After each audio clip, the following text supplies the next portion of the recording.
এখানে এই যে ডাটা গাছ লাগানো হয়েছে, এখানে পেঁপে গাছ, এই বকফুল গাছ।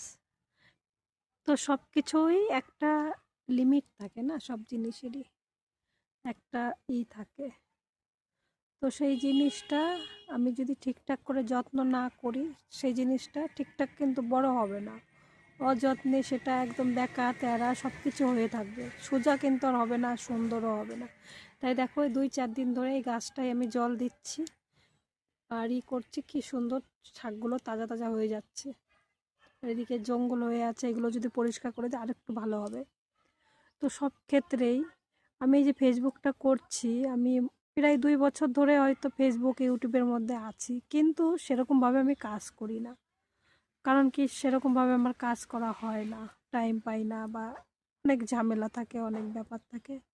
তার জন্য এই আজকে 1 সপ্তাহ ধরে ফেসবুকটা আমি ভালো করে চালাচ্ছি আর ইউটিউবটা ভালো করে চালাচ্ছি। তো তার জন্য দেখছি এখন ভিউজও ভালো আসছে, সবাই আমার মানে লাইক কমেন্ট করছে, বা আমিও সবাইকে করছি। তাই দেখছি আমি যদি কারো পাশে থাকি তাহলে সেও আমার পাশে থাকবে। কথায় তো আছে, তুমি কাউরে ভালোবাসবা, তোমারও সে ভালোবাসবে। তুমি যদি ভালো না বাসো, তোমাকে কেউ কি ভালোবাসবে বলো? এই ডাঁটা গাছগুলোকে দেখে মনে পড়লো কথাগুলো। তো কথাগুলো যদি খারাপ লাগে আমাকে ক্ষমা করে দিও। তো সবাই ভালো থেকো, সুস্থ থেকো, আর ঠিকঠাক করে কাজ করো। দেখো একদিন না একদিন সাকসেস হতেই পারবে সবাই।